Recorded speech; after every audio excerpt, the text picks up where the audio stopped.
성공 뒤에 더 큰 도전이 숨어 있었습니다. 2025년 12월 2일, 한국이 아리랑 7호를 쏘아 올렸습니다. 성공이었죠. 전 세계가 축하했습니다. 그런데 아리랑 6호는 아직 쏘지 않았다는 걸 아무도 눈치채지 못했습니다. 왜 6호가 7호보다 늦습니까? 기술적 문제입니까? 예산 부족입니까? 전혀 아니었습니다. 6호는 다른 차원의 도전이었습니다. 세계 최강국들도 수십 년이 필요했던 영역이었죠. 한국이 선택한 길에는 한국만의 전략이 숨어 있었습니다. 포기하지 않았고 타협하지 않았습니다. 그 선택이 세계를 놀라게 했습니다. 아리랑 6호 안에 담긴 대한민국의 진짜 도전은 무엇이었을까요? 지금부터 그 답을 확인하러 가보시겠습니다. 잠깐만요. 1초만 시간 내셔서 구독, 좋아요 꾹 눌러주세요. 영상 제작에 큰 힘이 됩니다.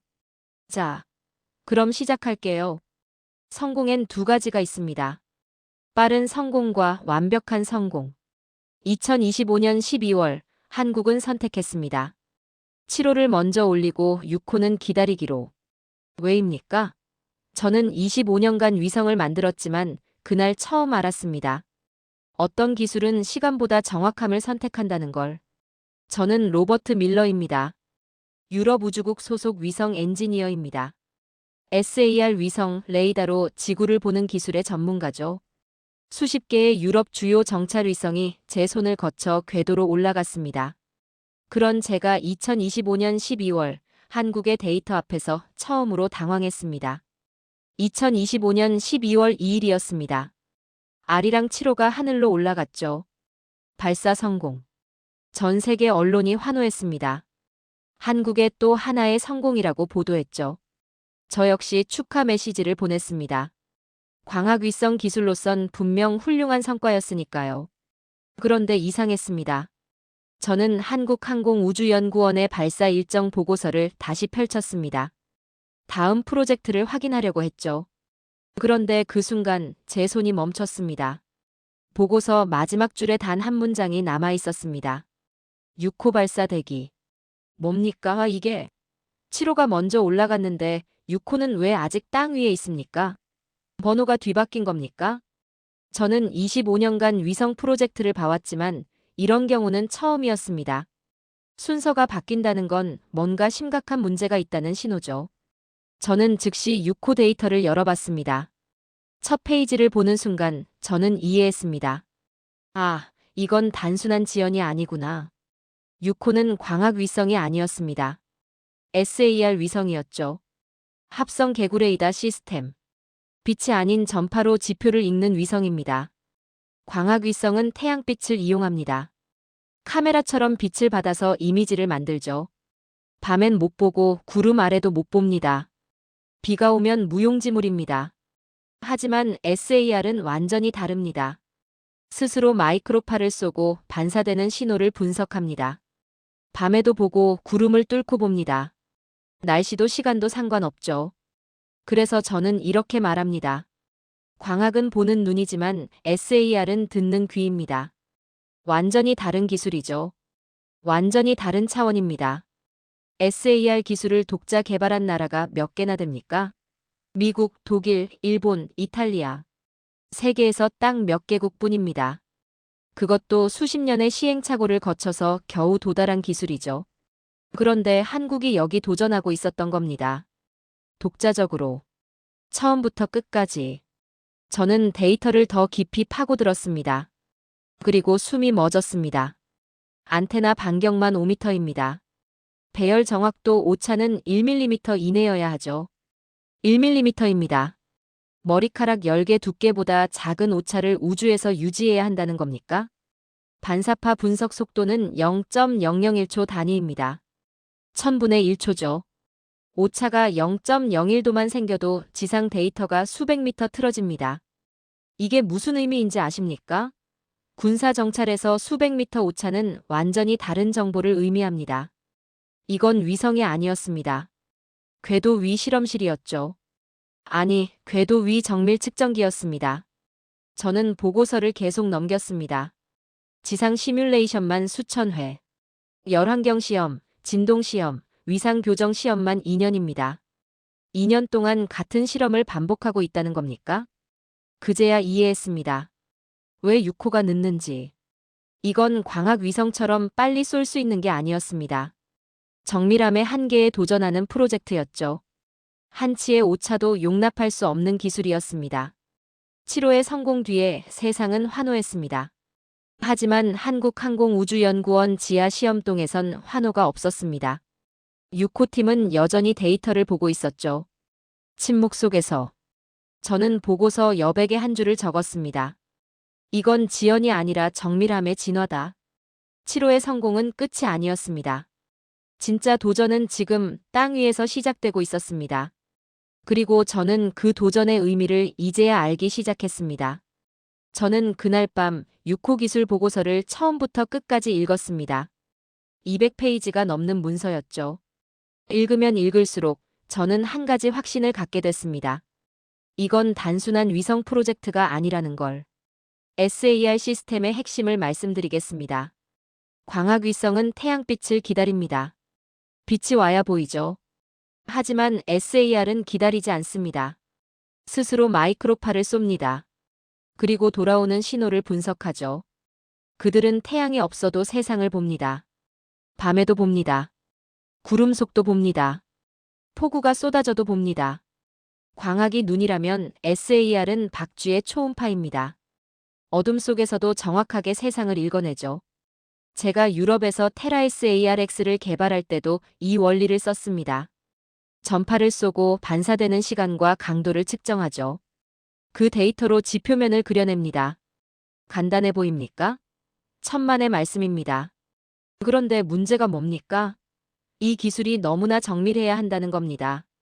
저는 보고서 5페이지에서 멈췄습니다.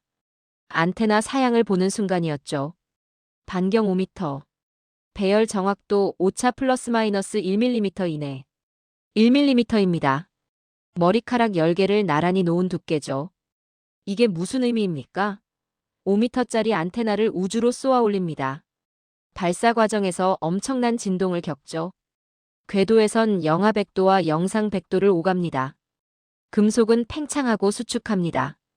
그 속에서 1mm 오차를 유지해야 한다는 겁니까? 독일에서도 이 문제로 3년을 씨름했습니다. 결국 특수 합금을 개발해서 해결했죠. 그런데 한국은 이걸 처음부터 독자 개발한다는 겁니까? 불가능에 가까운 요구였습니다. 저는 다음 페이지를 넘겼습니다. 반사파 분석 속도 0.001초 단위. 1000분의 1초죠. 위성이 초속 7km로 날아갑니다. 0.001초면 7m를 이동합니다. 그 순간의 신호를 정확히 잡아내야 하죠. 오차가 0.01도만 생겨도 어떻게 됩니까? 지상 데이터가 수백 미터 틀어집니다. 군사 정찰에서 수백 미터 오차는 완전히 다른 목표물을 의미하죠. 아군과 적군을 구분 못하는 겁니다. 병원과 무기고를 혼동하는 겁니다. 그래서 저는 이렇게 기록했습니다. 이건 위성이 아니라 궤도 위 실험실이다. 저는 시험 데이터 섹션으로 넘어갔습니다. 그리고 숨이 멎었습니다. 지상 시뮬레이션 횟수 3200회. 3000이 넘습니다. 열환경 시험만 800회. 진동 시험 600회. 위상 교정 시험 1000회 이상. 2년입니다. 2년 동안 같은 실험을 수천 번 반복했다는 겁니까? 보통 위성은 몇 번의 시험으로 끝납니다. 10번, 많아야 50번이죠. 그런데 수천 번입니까? 이건 집착이 아닙니까? 아니었습니다. 이건 집착이 아니라 필연이었습니다. SAR은 계산의 기술입니다. 광학처럼 보면 되는 게 아닙니다. 전파를 쏘고 반사파를 받아서 지표면의 높낮이와 재질을 역산해야 하죠. 하나의 이미지를 만들기 위해 수만 개의 계산이 필요합니다. 오차가 쌓입니다. 안테나 오차 0.1mm, 신호 처리 오차 0.0001초, 위상 오차 0.01도. 각각은 작지만 합쳐지면 엄청난 편차가 됩니다. 마치 나비의 날갯짓이 태풍을 만드는 것처럼요. 그래서 수천 번 시험하는 겁니다. 매번 다른 조건에서, 매번 다른 온도에서, 매번 다른 진동 환경에서 모든 경우의 수를 검증하는 거죠. 완벽함은 계산으로 얻지 않습니다. 견딤으로 얻는 겁니다. 저는 한 가지 더 발견했습니다. 국산화율 목표 100%. 센서부터 안테나까지 전부 자체 개발입니다. 외국 부품을 쓰면 빠릅니다. 하지만 한국은 그 길을 선택하지 않았죠. 왜입니까? 기술 종속을 피하기 위해서입니다. 완전한 독립을 위해서죠. 저는 보고서 마지막 장을 펼쳤습니다. 거기엔 단 한 줄이 적혀 있었습니다. 목표 정확도 세계 최상위 수준과 동등. 동등이 아닙니다. 이건 선언이었죠. 한국은 뒤따라가는 게 아니라 나란히 서겠다는 겁니다. 처음 시도하는 기술로. 저는 그날 밤 처음으로 이해했습니다. 6호가 늦는 이유를. 이건 기술의 속도가 아니라 장인의 호흡이었습니다. 서두르면 무너집니다. 기다려야 완성되죠. 6호는 늦는 게 아니었습니다. 완성도를 기다리고 있었던 겁니다. 저는 더 깊이 파고들었습니다. 6호의 진짜 도전이 뭔지 알고 싶었죠. 보고서 6장을 펼쳤습니다. 열 제어 시스템 섹션이었습니다. 그리고 저는 충격을 받았습니다. 온도 보정 목표 플러스 마이너스 1도 이하. 1도입니다. 지상 환경과 궤도 환경의 온도 차이를 1도 이내로 맞춰야 한다는 겁니까? 궤도는 지옥입니다. 태양 쪽은 영상 100도가 넘습니다. 그늘은 영하 100도 아래로 떨어지죠. 200도 차이가 순식간에 발생합니다. 금속이 팽창하고 수축합니다. 미세한 틈이 벌어지고 닫히죠. 그 속에서 1도 오차를 유지한다는 겁니까? 저는 유럽 우주국에서 이 문제와 씨름했습니다. 테라에스 ARX 개발 당시 온도 편차 3도를 맞추는 데만 2년이 걸렸죠. 그런데 한국은 1도를 목표로 한다는 겁니까? 이건 시간과의 싸움이 아니었습니다. 분자의 전쟁이었죠. 다음 페이지를 넘겼습니다. 진동 제어 목표 0.0이지 이하. 0.0이지입니다. 중력 가속도의 50분의 1이죠. 사람이 느끼지 못할 정도의 미세한 떨림입니다. 위성은 발사 과정에서 엄청난 진동을 겪습니다. 로켓이 대기권을 뚫을 때 몇 지에 달하는 진동이 발생하죠. 그 충격을 견디면서도 궤도에선 0.0이지 이하로 안정돼야 한다는 겁니까? 불가능에 가까웠습니다. 저는 계속 읽어내려갔습니다. 열 변형률 측정 정확도 0.0001. 만분의 1입니다. 금속이 열을 받으면 팽창합니다. 그 팽창을 만분의 1 단위로 측정한다는 거죠. 이게 얼마나 작은 수치입니까? 머리카락 하나의 두께가 0.1mm입니다. 그걸 1000배로 나눈 크기죠. 원자 수십 개 크기입니다. 이건 기술이 아니었습니다. 분자 단위의 조정이었죠. 그런데 더 충격적인 게 있었습니다. 한 번의 시험에 72시간 연속 가동. 3일입니다. 3일 동안 쉬지 않고 데이터를 모은다는 겁니까? 하루 평균 데이터 생성량 3TB 이상. 3테라입니다. 영화 600편 분량이죠. 그 엄청난 데이터를 매일 분석한다는 겁니까? 저는 숫자 뒤에 숨은 의미를 알았습니다. 이건 단순한 시험이 아니었습니다. 모든 경우의 수를 검증하는 과정이었죠. 온도가 1도 오를 때, 0.5도 오를 때, 0.1도 오를 때, 진동이 0.01지일 때, 0.01호지일 때, 0.02지일 때, 모든 조합을 다 시험하는 겁니다. 왜입니까? 우주는 예측 불가능하기 때문입니다. 지상에서 완벽해도 궤도에선 변수가 생깁니다. 그 모든 변수에 대비하려면 지상에서 완벽을 넘어서야 하죠. 저는 보고서에 적힌 한 문장을 봤습니다. 불합격 데이터 재시험 실시. 불합격이 나오면 어떻게 합니까? 다시 합니다. 또 불합격이 나옵니까? 또 다시 합니다. 합격할 때까지. 완벽해질 때까지. 이게 한국의 방식이었습니다. 저는 그날 한 가지 깨달았습니다. 한국은 완성되지 않은 상태에서 발사하지 않는다는 걸. 90% 성공률로는 안 됩니다. 95%도 부족하죠. 99%도 충분하지 않습니다. 100%. 완벽. 그것만이 기준이었습니다. 유럽에선 이렇게 하지 않습니다. 미국도 마찬가지죠. 90%면 일단 쏩니다. 궤도에서 조정하면 되니까요. 하지만 한국은 달랐습니다. 지상에서 완벽하게 만듭니다. 그래야 궤도에서도 완벽하다고 믿는 거죠. 이건 기술적 선택이 아니었습니다. 철학이었죠. 저는 보고서 마지막 페이지에 손으로 쓴 메모를 발견했습니다. 누군가의 필체였죠. 지연은 실패가 아니다. 완벽을 향한 과정이다. 저는 그 문장을 오래 바라봤습니다. 그리고 이해했습니다. 6호는 성공을 미루는 게 아니었습니다. 완성을 기다리는 중이었죠. 한국의 시간은 늦게 흐르지 않습니다. 더 정밀하게 흐를 뿐입니다. 저는 결심했습니다. 직접 보겠다고. 데이터만으로는 부족했습니다. 현장을 봐야 이해할 수 있을 것 같았죠. 그래서 대전 항공우주연구원에 방문 요청을 했습니다. 놀랍게도 허가가 떨어졌죠. 저는 대전에 도착했습니다. 연구원 지하 시험동으로 안내받았죠. 엘리베이터가 내려갈수록 소음이 줄어들었습니다. 지하 3층. 문이 열렸습니다. 첫 느낌은 고요함이었습니다. 기계음이 아니었습니다.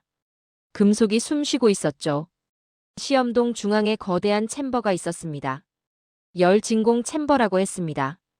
6호의 패널과 구조물이 그 안에 들어가 있었죠. 온도를 영하 20도에서 영상 60도까지 왕복시키는 시험이 진행 중이었습니다. 80도 차이입니다. 2시간마다 반복한다고 했죠. 엔지니어가 설명했습니다. 금속은 온도에 따라 팽창하고 수축합니다. 그 변화를 측정하는 겁니다. 저는 물었습니다. 얼마나 정밀하게 측정합니까? 그가 대답했죠. 1도 이내로 유지합니다. 1도입니다. 80도를 왔다 갔다 하면서 편차를 1도 안에 맞춘다는 겁니까? 저는 모니터를 봤습니다. 숫자들이 흘러갔죠. 온도, 압력, 진동, 변형률. 실시간으로 변하는 데이터였습니다. 그중 한 줄이 제 눈을 사로잡았습니다. 열 변형 0.00008. 0.00008입니다. 10만 분의 8이죠. 이게 뭡니까? 머리카락 두께의 100분의 1도 안 되는 크기입니다. 이런 미세한 변화를 측정한다는 겁니까? 옆 화면엔 진동 수치가 떴습니다. 진동 0.0이지. 목표치 그대로였죠. 중력 가속도의 50분의 1입니다. 사람이 느낄 수 없는 떨림이죠. 저는 엔지니어에게 물었습니다. 이 시험은 며칠 동안 합니까? 그가 대답했습니다. 72시간 연속입니다. 3일 동안 쉬지 않고 돌립니다. 3일입니까? 밤낮 없이? 네, 교대 근무로 24시간 모니터링합니다. 저는 주변을 둘러봤습니다. 엔지니어 3명이 각자 모니터 앞에 앉아 있었죠. 밤 10시가 넘은 시간이었습니다. 그런데 아무도 피곤한 기색이 없었습니다. 집중하고 있었죠. 그중 한 명의 눈가에 땀방울이 맺혀 있었습니다. 아니, 땀이 아니었습니다. 결로였죠.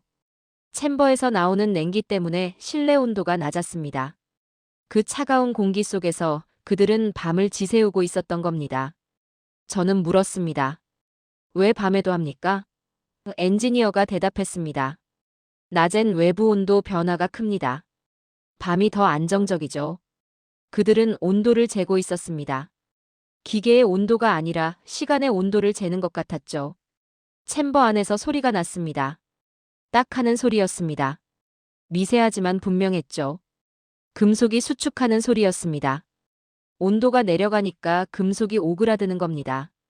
저는 그 소리를 듣는 순간 깨달았습니다.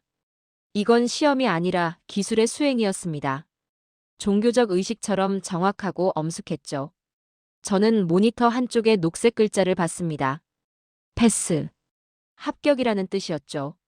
하지만 환호는 없었습니다. 엔지니어는 그저 다음 데이터를 확인할 뿐이었습니다. 한번 합격하면 끝입니까? 제가 물었습니다. 엔지니어가 고개를 저었습니다. 아닙니다. 같은 조건에서 3번 연속 합격해야 합니다. 3번 연속입니까? 한 번으로는 안 됩니까? 신뢰도를 높이기 위해서입니다. 우연일 수도 있으니까요. 우연을 배제하는 겁니다. 완벽만 남길 때까지. 그때 벽에 걸린 TV에서 뉴스가 나왔습니다. 아리랑 7호 성공 특집이었죠. 발사 장면이 나오고 환호하는 사람들이 나왔습니다. 아나운서가 말했습니다. 한국 우주기술의 새로운 이정표. 저는 그 화면을 보고 다시 시험동을 봤습니다. 대조가 극명했죠. 화면 속엔 환호가 있었지만 이곳엔 침묵이 있었습니다. 화면 속엔 빛이 있었지만 이곳엔 어둠이 있었습니다. 하지만 저는 알았습니다. 진짜 전쟁은 여기서 벌어지고 있다는 걸. 7호의 빛 뒤엔 이 어둠이 있었습니다. 7호의 환호 뒤엔 이 침묵이 있었습니다. 저는 노트에 한 줄을 적었습니다. 완벽은 조용한 곳에서 만들어진다. 엔지니어가 다시 챔버를 확인했습니다. 온도가 영하 20도로 내려가고 있었죠. 다시 딱 소리가 났습니다. 금속이 숨 쉬는 소리였습니다. 저는 그날 밤 깨달았습니다. 그들은 기계를 다루는 게 아니라 시간을 다루고 있었습니다. 온도를 바꾸고 변형을 측정하고 데이터를 쌓고 그 모든 과정이 시간과의 대화였죠. 6호의 심장은 이곳에서 뛰고 있었습니다. 저는 대전에서 돌아와 유럽 우주국 자료실로 향했습니다. 세계 SAR 위성 현황을 다시 확인하고 싶었죠. 벽면에 걸린 대형 도표가 있었습니다. SAR 운용 국가 목록이었습니다. 미국, 독일, 일본, 이탈리아, 캐나다. 딱 5개국이었습니다. 5개국뿐입니다. 전 세계 200개 나라 중에서 이 기술이 얼마나 어려운지 아시겠습니까? 저는 각국의 기술 사양을 비교했습니다. 그런데 이상한 점을 발견했죠. 세부 데이터가 대부분 비공개였습니다. 안테나 정확도, 신호 처리 속도, 파형 왜곡률. 핵심 수치들이 전부 기밀로 분류돼 있었습니다. 왜입니까? 군사 기술이기 때문입니다. SAR 위성은 정찰 위성이죠. 구름 뚫고 적진을 본다는 겁니다. 밤에도 본다는 거죠. 이런 기술을 누가 공개하겠습니까? 각국은 숫자를 숨겼습니다. 그들만의 전쟁이었죠. 저는 독일 테라 SARX 항목을 봤습니다. 제가 참여한 프로젝트였죠. 거기엔 이렇게 적혀 있었습니다. 해상도 1m급. 세부 사양 비공개. 1m급입니다. 지상의 1m 크기 물체를 구분한다는 뜻이죠. 당시엔 세계 최고 수준이었습니다. 2007년에 발사했으니까 거의 20년 전 기술이죠. 그런데 한국은 어떻습니까? 저는 한국 자료를 펼쳤습니다. 아리랑 6호 목표 사양이 적혀 있었죠. 목표 해상도 1m급 이하. 국산 화율 100%. 100%입니다. 센서, 안테나, 신호 처리 장치 전부 자체 개발한다는 겁니까? 독일은 어떻게 했습니까? 미국 기술을 일부 도입했습니다. 일본도 마찬가지죠. 유럽 국가들끼리 기술을 공유했습니다. 그게 빠르니까요. 효율적이니까요. 하지만 한국은 그 길을 선택하지 않았습니다. 왜입니까? 독립을 원했기 때문입니다. 완전한 기술 자립을 원했던 거죠. 저는 더 깊이 파고들었습니다. 레이더 파형 왜곡률 데이터를 찾았죠. 이게 핵심입니다. 전파를 쏘고 받을 때 파형이 왜곡됩니다. 대기를 통과하면서 휘고 약해지죠. 이 왜곡을 얼마나 정확히 보정하느냐가 해상도를 결정합니다. 세계 최고 수준이 0.01% 이내라고 알려져 있습니다. 만분의 1이죠. 한국 6호 목표치를 봤습니다. 파형 왜곡 보정 0.01% 이내. 똑같았습니다. 세계 최상위권과 동등한 목표였죠. 처음 시도하는 기술로 20년 축적된 나라들과 같은 목표를 세웠다는 겁니까? 저는 그때 한 보고서를 발견했습니다. 독일 항공우주센터 내부 문서였죠. 제목이 이랬습니다. 한국 SAR 기술 분석 및 협력 가능성. 독일이 한국 기술을 분석한다고요? 저는 그 보고서를 읽었습니다. 첫 문장이 충격이었죠. 한국의 SAR 신호 처리 구조는 유럽 방식과 차별화된 독자 알고리즘을 사용하는 것으로 추정됨. 독자 알고리즘입니다. 따라 한 게 아니라 새로 만들었다는 뜻이죠. 보고서 마지막 줄엔 이렇게 적혀 있었습니다. 향후 협력 시 한국 데이터 구조 참조 권장. 참조 권장입니까? 독일이 한국을 참조한다는 겁니까? 저는 쓴웃음을 지었습니다. 우린 한때 앞서 있었습니다. 테라 SARX로 세계를 선도했죠. 그런데 지금은 어떻습니까? 한국의 데이터를 참조해야 한다고 쓰여 있습니다. 우리는 잃었습니다. 그들은 찾았죠. 저는 자료실에서 나왔습니다. 복도를 걷는데 동료 엔지니어 2명이 대화하는 게 들렸습니다. 한 명이 말했죠. 한국이 SAR 개발한다며? 몇 년이나 걸릴까? 다른 한 명이 비웃었습니다. 10년은 걸리겠지. 우리도 20년 걸렸는데. 저는 멈춰 섰습니다. 그들에게 말하고 싶었죠. 당신들은 모른다고. 한국이 무엇을 하고 있는지, 얼마나 정밀하게 접근하는지. 하지만 말하지 않았습니다. 숫자가 증명할 테니까요. 저는 사무실로 돌아왔습니다. 책상 위에 한국 6호 보고서를 펼쳐놓았죠. 한 문장에 형광펜으로 밑줄을 그었습니다. 코리아 SAR 100%. 100%입니다. 이건 숫자가 아니었습니다. 선언이었죠. 우리는 혼자서도 한다는. 저는 노트에 적었습니다. 세계는 데이터를 숨겼지만 그들은 정직하게 쌓았다. 지연의 속도는 느리지만 그 방향은 정확했다. 한국은 이제 추격자가 아니라 기준이었다. 저는 창밖을 봤습니다. 유럽 우주국 건물 너머로 하늘이 보였죠. 저 하늘 어딘가에서 한국은 새로운 좌표를 찍고 있었습니다. 내 조국이 잃은 것을 그들이 지켜냈습니다. 저는 더 깊이 파고들었습니다. 현재 상황만으로는 부족했죠. 이 프로젝트가 어떻게 시작됐는지 알고 싶었습니다. 그래서 한국항공우주연구원에 초기 문서를 요청했습니다. 며칠 후 파일이 도착했습니다. 2019년 작성된 프로젝트 기획서였죠. 저는 첫 페이지를 펼쳤습니다. 그리고 얼어붙었습니다. 아리랑 6호 발사 일정 7호 완료 후 예정. 뭡니까 이게? 2019년 문서입니다. 6년 전에 이미 계획돼 있었다는 겁니까? 6호가 7호보다 늦는 게 처음부터 예정된 일정이었다는 겁니까? 저는 다음 페이지를 넘겼습니다. 이유가 적혀 있었죠. SAR 시스템은 광학 대비 기술 복잡도 3배 이상, 정밀도 요구 수준 10배 이상, 개발 기간 추가 소요 예상. 그들은 알고 있었습니다. 처음부터. 저는 그 문장을 3번 읽었습니다. 복잡도 3배, 정밀도 10배. 이게 무슨 의미입니까? 광학 위성이 1mm 오차를 허용한다면 SAR은 0.1mm를 요구한다는 뜻이죠. 광학이 1초 단위로 움직인다면 SAR은 0.001초 단위로 계산한다는 겁니다. 완전히 다른 차원이었습니다. 광학 위성 7호는 2년이면 됩니다. 하지만 SAR 6호는 최소 4년이 필요하다고 적혀 있었죠. 그래서 7호를 먼저 시작하고 6호를 나중에 발사하기로 계획한 겁니다. 이건 지연이 아니었습니다. 전략이었죠. 저는 충격을 받았습니다. 지난 몇 주 동안 저는 왜 늦지? 라고 생각했습니다.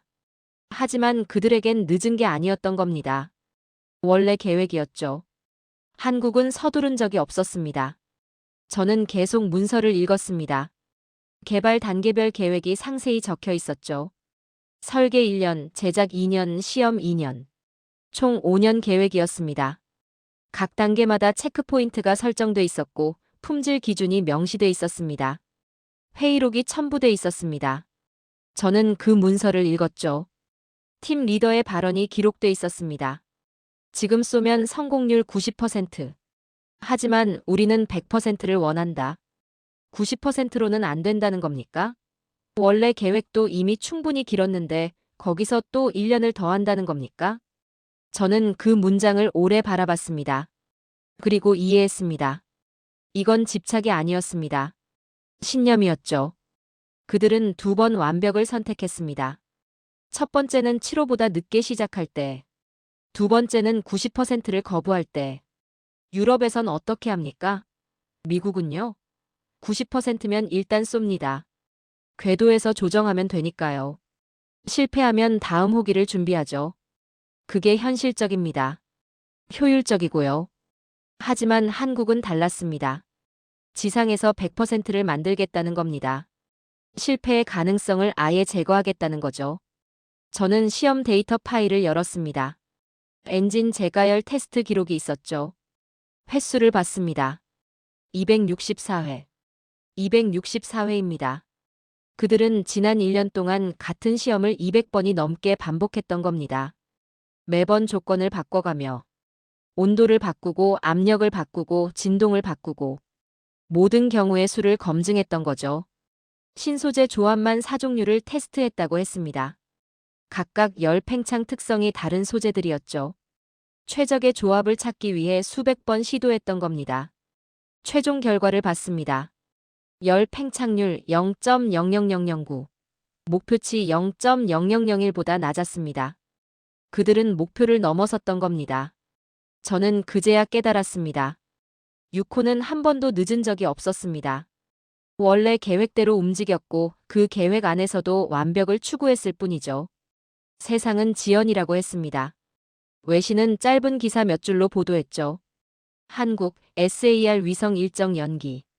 댓글엔 냉소가 달렸습니다. 역시 어렵나 보네. 기술력 한계. 하지만 한국 엔지니어들은 신경 쓰지 않았습니다. 조용히 작업을 계속했던 겁니다. 변명도 없었고 해명도 없었죠. 그저 다음 테스트를 준비했을 뿐입니다. 시간은 그들의 적이 아니었습니다. 도구였죠. 그들은 시간을 적이 아닌 동반자로 만들었습니다. 저는 노트에 기록했습니다. 그들은 시간을 이기는 방법을 알고 있었다. 서두르지 않는 것. 그 하루하루가 기술의 역사였다. 나는 그날 인내가 기술이 되는 순간을 보았다. 6호는 늦지 않았습니다. 그저 정확했을 뿐입니다.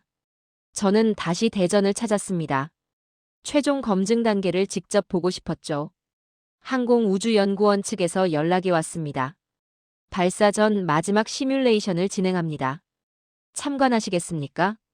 저는 즉시 대전으로 향했습니다. 새벽 2시였습니다. 시험동 불이 환하게 켜져 있었죠. 통신 및 궤도 시뮬레이션이 진행 중이었습니다. 엔지니어 10여 명이 각자 자리에서 모니터를 응시하고 있었습니다.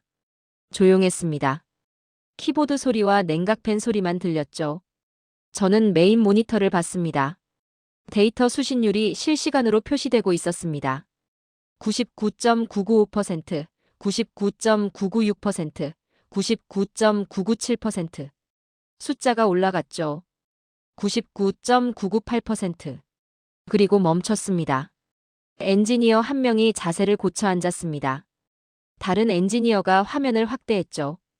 빨간 글씨가 떴습니다. 통신 패킷 지연 0.001초. 0.001초입니다. 1000분의 1초죠. 사람이 느낄 수 없는 시간입니다. 눈 깜빡이는 게 0.1초입니다. 그것보다 100배 짧은 시간이죠. 그런데 문제가 됩니까? 팀 리더가 일어났습니다. 긴급회의 소집합니다. 모두가 중앙 테이블로 모였죠. 저도 조용히 뒤에 섰습니다. 한 엔지니어가 말했습니다. 온도는 정상입니다. 전자회로도 이상 없습니다. 다른 엔지니어가 덧붙였죠. 신호 강도도 문제 없습니다. 그럼 뭡니까? 모든 게 정상인데 왜 지연이 발생합니까? 팀 리더가 말했습니다. 센서 위상을 확인하세요. 위상입니다. 2개 이상의 센서가 동시에 신호를 보낼 때 타이밍이 완벽히 일치해야 합니다. 0.001초라도 어긋나면 데이터가 중첩되거나 누락되죠. 엔지니어들이 데이터를 분석하기 시작했습니다. 화면엔 파형 그래프가 나타났죠. 2개의 선이 거의 겹쳐 있었지만 미세하게 어긋나 있었습니다. 동시 위상 오차입니다. 원인을 찾은 겁니까? 그런데 어떻게 고칩니까? 5시간이 흘렀습니다.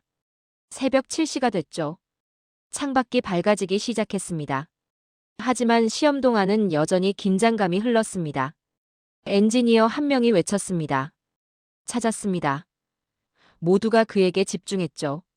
센서어에서 B로 가는 배선 길이가 0.3mm 더 깁니다. 그 차이 때문에 신호 도달 시간이 0.001초 늦어진 겁니다. 0.3mm입니다. 쌀알 2개 길이죠. 그 미세한 차이가 0.001초를 만들어낸 겁니까? 팀 리더가 물었습니다. 수정 가능합니까? 엔지니어가 대답했죠. 배선을 0.3mm 단축하면 됩니다. 저는 그 장면을 지켜봤습니다. 이건 기술이 아니라 외과 수술이었죠. 엔지니어가 정밀 커터를 들었습니다. 확대경을 쓰고 배선에 접근했죠. 손이 떨리지 않았습니다. 숨을 참는 것 같았습니다. 0.3mm를 잘라냈습니다. 그리고 다시 연결했죠. 납땜 작업이 시작됐습니다. 연기가 피어올랐고 금속 냄새가 났습니다. 10분 후 작업이 끝났습니다. 재시험 시작합니다. 모니터가 다시 켜졌습니다. 숫자가 올라가기 시작했죠. 99.995%, 99.996%, 99.997%, 99.998%, 99.999%, 100%. 화면에 초록색 글자가 떴습니다. 패스. 신호 지연 0.00000초. 완벽하게 사라졌습니다. 조용한 박수가 터졌습니다. 하지만 환호는 없었죠. 몇 명이 손뼉을 쳤지만 대부분은 그저 고개를 끄덕였습니다. 마치 당연한 결과를 확인한 것처럼. 저는 속으로 중얼거렸습니다. 완벽은 소리 없이 온다. 엔지니어 한 명이 커피잔을 내려놓으며 작은 목소리로 말했습니다. 끝났다. 끝났다. 단 3글자였습니다. 하지만 그 안에 모든 게 담겨 있었죠. 수천 번의 시험, 수백 시간의 분석, 0.3mm를 찾아낸 집념. 저는 그날 밤 하나를 깨달았습니다. 0.001초가 영원을 결정했다는 걸. 기술의 정점은 숫자가 아니라 침묵이었다는 걸. 그들은 시간의 틈을 봉합하고 있었습니다. 완벽은 외치는 게 아니라 들리지 않게 찾아오는 것이었죠. 그 순간 인간은 기계를 초월했습니다. 저는 최근 외신 기사를 봤습니다. 짧은 보도였죠. 한국 SAR 위성 발사 일정 조정. 몇 줄뿐이었습니다. 댓글엔 예상된 반응들이 달렸죠. 역시 어려운가 보다. 기술력 한계. 언제쯤 쏠 수 있을까? 냉소적인 말들이었습니다. 하지만 저는 알았습니다. 그들이 무엇을 보지 못하는지. 그들은 숫자만 봤습니다. 일정표만 봤죠. 하지만 그 뒤에 있는 철학은 보지 못했습니다. 저는 한국항공우주연구원으로부터 받은 내부 자료를 다시 열었습니다. 최근 회의록이었죠. 팀회의 기록이었습니다. 한 페이지짜리 문서였습니다. 그런데 내용은 단 한 문장이었죠. 정확함은 타협하지 않는다. 그게 전부였습니다.